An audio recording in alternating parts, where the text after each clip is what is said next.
नमस्कार। व्यक्ति में चाहे कितने भी गुण क्यों न हो, लेकिन जो वह आचरण में नहीं लाता तो वह उनके जो भी गुण है वह व्यर्थ है। और इसी बात को यहाँ पे व्यक्त किया गया है। तो आइए देखते हैं बच्चों द्वारा प्रस्तुत नाटक है सच्चा हीरा। सूर्य अस्त हो रहा था। पक्षी चहचहाते हुए अपने अपने निड़ की ओर जा रहे थे। गांव की कुछ स्त्रियां पानी लेने के लिए घड़े लेकर कुएं की ओर चल पड़ी। पानी भरकर कुछ स्त्रियां तो घर की ओर लौट गई, परंतु उनमें से 4 कुएं की पक्की जगह पर बैठकर आपस में इधर उधर की बातें करने लगी। बातचीत करते करते बात बेटों पर जा पहुंची। उनमें से एक की उम्र सबसे बड़ी लग रही थी। वह कहने लगी, भगवान सबको मेरे जैसा बेटा दे। मेरा बेटा तो लाखों में एक है। इसका कंठ बहुत मधुर है। वह बहुत अच्छा गाता है।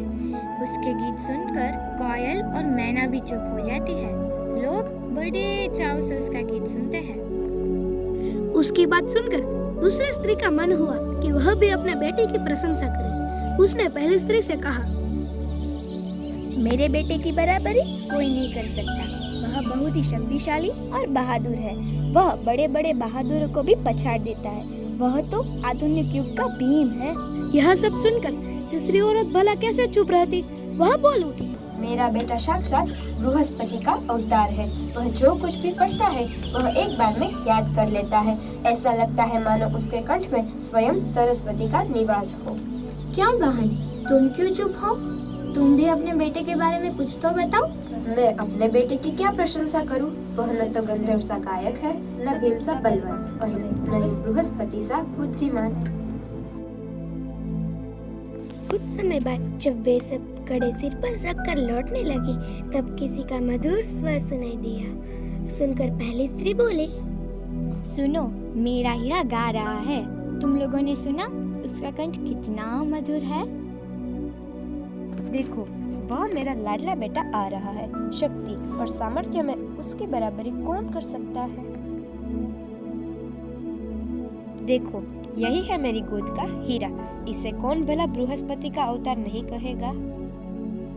माँ, लाओ, मैं तुम्हारा घड़ा पहुंचा दूं। मना करने पर भी उसने माँ के सिर से पानी से भरा घड़ा उतारकर अपने सिर पर रखा और घर की ओर चल पड़ा। तीनों औरतों बड़े आश्चर्य से चौथी स्त्री के बेटे की ओर देखते रही। एक वृद्ध महिला जो बहुत देर से इन तीनों के पीछे चलती हुई इनकी बातें सुन रही थी, पास आकर वह बोली, देखती क्या हो, यही है सच्चा हीरा। आप लोगों ने इस नाटक में देखा, पहली स्त्री का बेटा है वह गंधर्व सा गायक है, दूसरी स्त्री का बेटा भीम सा बलवान है, तीसरी स्त्री का बेटा बृहस्पति का अवतार है। लेकिन इन तीनों बेटों ने अपनी माँ की ओर एक बार भी नहीं देखा। चौथी स्त्री का बेटा सीधा सादा और सरल प्रकृति का है और उन्होंने अपनी माँ की मदद की। तो वास्तव में चौथी स्त्री का बेटा वह सच्चा हीरा है। तो इस इकाई का मुख्य उद्देश्य है कि कोई भी व्यक्ति में चाहे कितने भी लाक्षणिकता क्यों न हो, लेकिन वह उनके गुण जो आचरण में नहीं है तो वह सच्चा हीरा कहलाता नहीं। Thank you.